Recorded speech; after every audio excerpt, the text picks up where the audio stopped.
Joined today, we've got several of our Affinity Chamber leaders with us today, talking a little bit about what they're seeing in their memberships. Joining us are Rocio Gonzalez with the Latin American Chamber of Commerce, Shantae Williams with the Charlotte Mecklenburg Black Chamber of Commerce, and Chad Turner with the Charlotte LGBT Chamber of Commerce. Thank you all for joining and what you're doing for and with your memberships. You're doing a lot of stuff together, but before we start and getting into that and some of the new things going on, talk a little bit about each of your respective organizations, just briefly, and what you're seeing and hearing from your members. Now, Rocio, I'll start with you and then go to Shantae.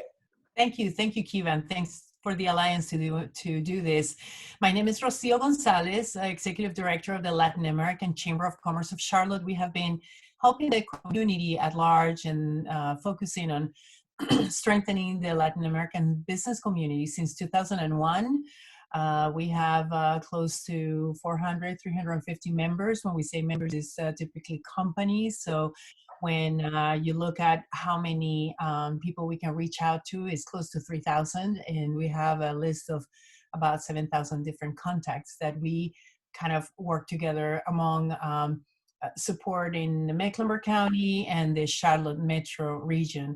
But we specialize in providing access, networking events, contacts, and a lot of educational programs for businesses at all levels, startups or well-established businesses. We also provide events for supply diversity to connect small businesses with corporations, and very involved in advocating for small businesses and also providing support to all of our partner community, our community partners. So yes. Great. Thank you, Ro. Shantae? Thanks, Kiva. Dr. Shantae here, representing the Charlotte Mecklenburg Black Chamber of Commerce. We've been around and in the community since about 2004. And our membership base is pretty broad. We help and serve everybody from business professionals all the way up to our larger Black businesses in the community. We are actually, prior to COVID, we were in the middle of a shift where we were moving away from programming and more to direct funding. So making sure that we can pull in dollars that will help support our businesses, whether that's providing some working capital or some grants to help them get started.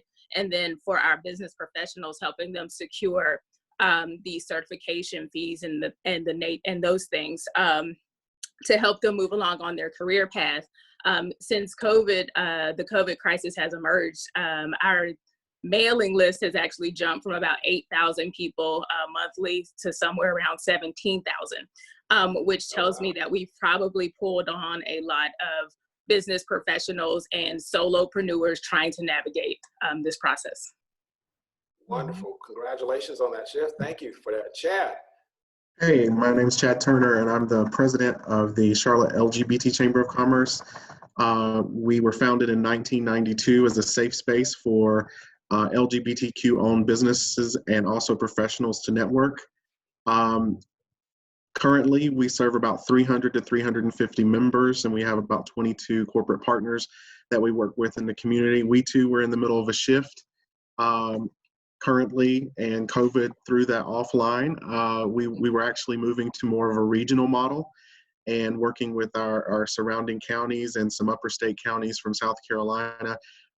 Last year, we certified 20% of the nation's LGBT-owned businesses, the numbers that came in last year. And so Charlotte is one of the largest areas for LGBTQ-owned business enterprises, in which businesses like Sunoco, Bank of America, Wells Fargo tap to give LGBTQ dollars.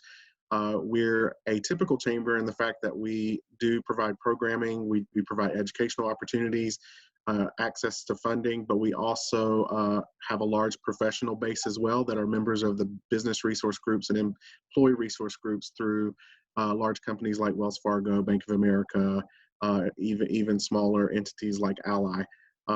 We are a 30-year-old organization that continues to support equity for our LGBTQ-owned businesses, but we also have a base of about 30% that is straight ally business owners as well. Wonderful. Thank you all for that and for being here. Yeah, and we'll get to that. Certainly want to hear more about what you hear from your members. But one of the things I'd like for everybody to know is the partnership, the working partnership between the three organizations. And I think you've probably got a couple of more. So Shante, could you talk about the working relationship between the chambers represented here and any others that might not be on the interview? Yeah, well, you know, I think over the last few weeks, but certainly over the last few years, we've seen that we all represent specific constituencies that have a lot of overlap and that need and should do business together, but also have some of the same problems and issues.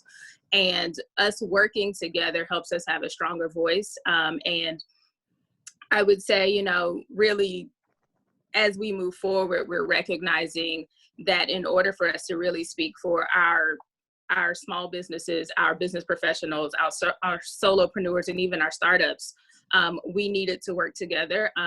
Definitely big thanks to Chad for, you know, coalescing the group and really saying, hey, it's time to galvanize. And then I don't think we were able to get somebody from the Asian American Chamber on this particular call, but you know, they're also, you know, pulling in the fight and getting resources to a similar constituency. That is exceptional. Thank you all for doing that. And you know, that leads us right into the conversation. Obviously, COVID has impacted everybody, but none more severely than the small business, solo entrepreneur, micro business. And so I think that's one thing that has you've all united around that particular topic. So I want to spend just a few minutes talking. What are you hearing from your members? What are they experiencing? I think we hear the big picture, but my guess is you're getting very up close and personal with your members about what they're experiencing. So Rocio, could you share a little bit about what you all are hearing from your members, and I'll go around the horn. Yes, from the Latin American Chamber of Commerce point of view, our members were kind of caught in between the fact that several of those businesses were required to close, and many of the businesses were also considered essential business. So they were trying to figure out who's going to remain providing service, who's not. What is the extent of what we're going to do, and then they were caught in a matter of now we have employees that we're going to have to let go. Will they be able to qualify for unemployment? What happens when we go back? Are we going to be able to rehire them? We also had small businesses that are considered essential business in the catering business, in the restaurant business, in the janitorial construction.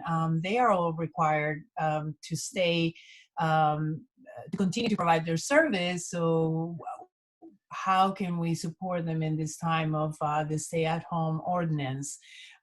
So there's a lot of conversation in regards to how can we continue, how can we have access to funds. It's very difficult for a micro business that is either closing their shop and trying to figure out how to make things work, or they have to stay open to navigate through these SBA programs and all of this different documentation. So we're here to help. We're here to provide a lot of information.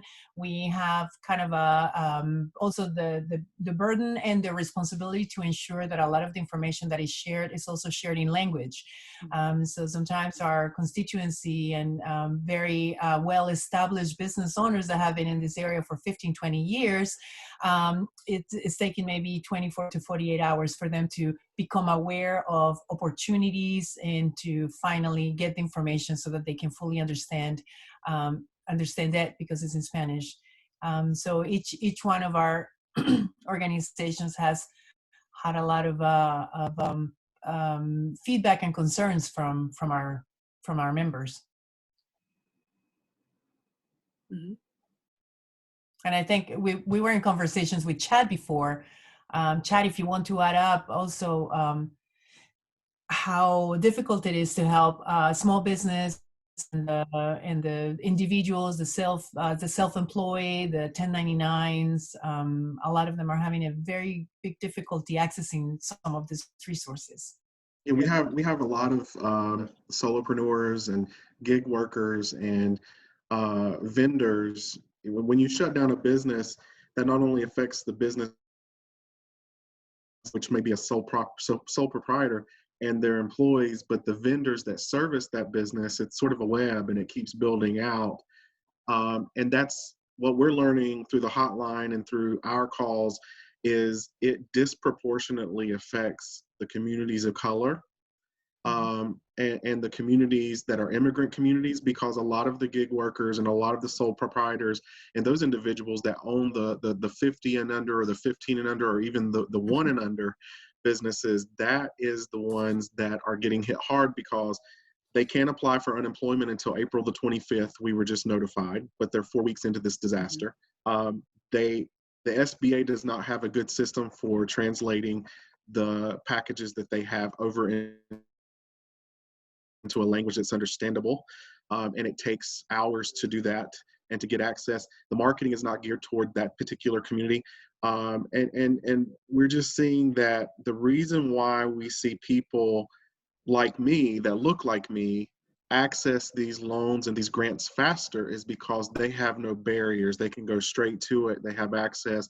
And we're seeing the other groups disproportionately affected, and they're last in line, which means the money 9 times out of 10 is already dried up, or there's further hurdles for them. It's kind of like going to the DMV and being sent back home because you forgot a piece of paper that you needed for that driver's license, but yet the guy that was in front of you was prepared, so he got his driver's license. So you're taking another 2 or 3 hours that 16 or 17 more applications could have came in front of you, and so you lose that opportunity.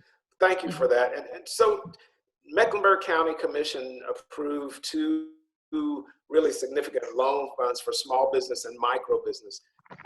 How do you react to that, and how do you think that's going to be of help to your members and the conversation we just had?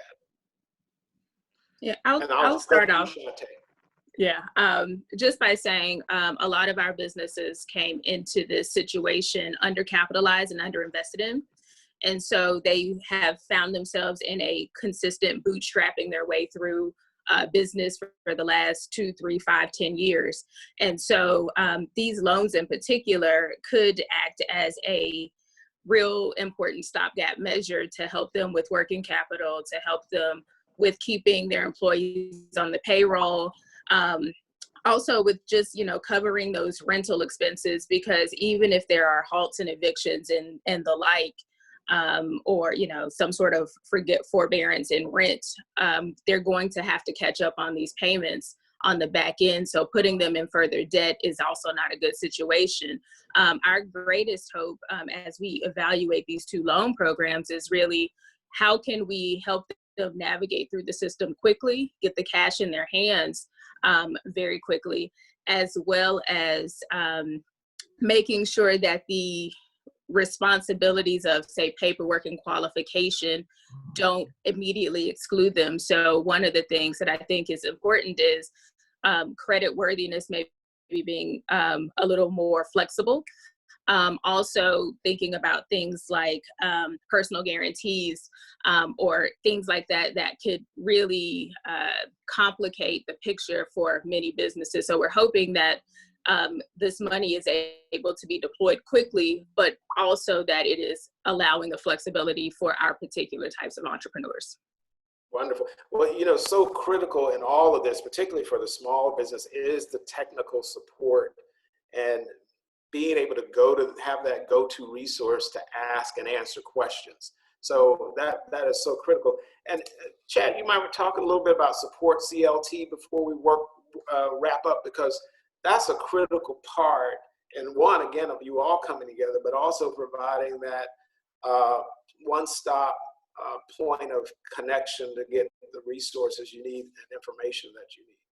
So when Shante and Rocio and Dr. Chin and I all were working together, I think it's now 2 or 3 weeks ago, we submitted our first letter to the City Council and the County Commission. We noticed that phones weren't being answered, emails were going unanswered.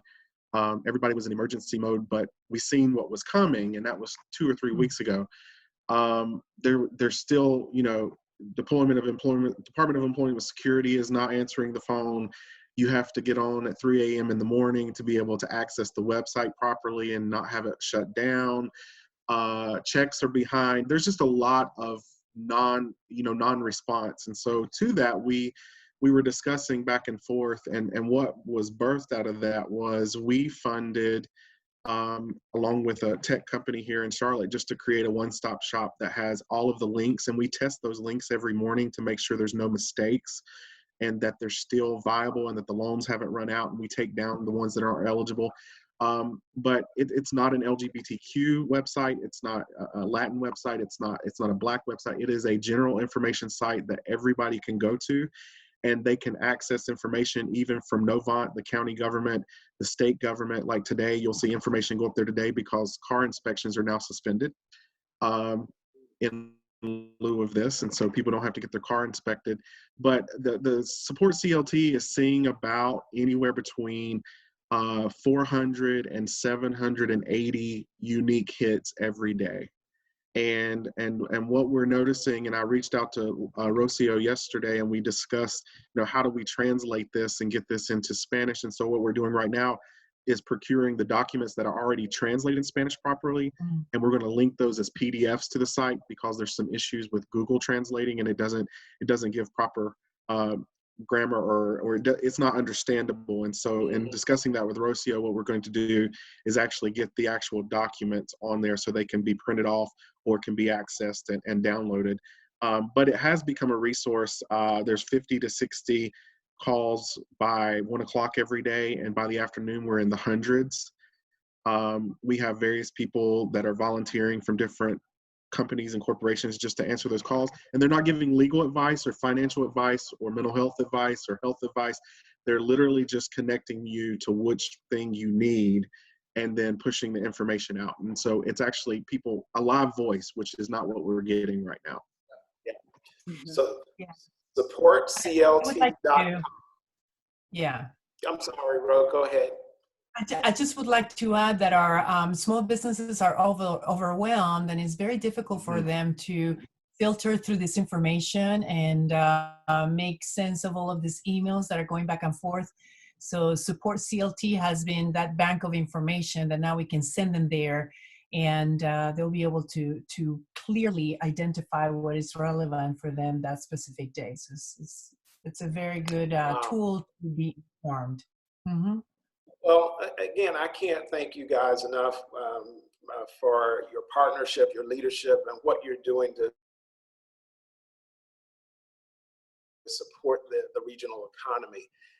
Sometimes we always say small business is the backbone of our economy, but now I think we really see how vital and critical small businesses are, and I just want to personally thank you on behalf of the Alliance for what you're doing. So Rocio Gonzalez, Latin American Chamber, Shantae Williams, Charlotte Mecklenburg Black Chamber of Commerce, and Chad Turner, Charlotte LGBT Chamber. Thank you all, and we'll probably do a follow-up. Want to keep up with what's going on and looking for ways that we can support as well. So thank you. Stay healthy.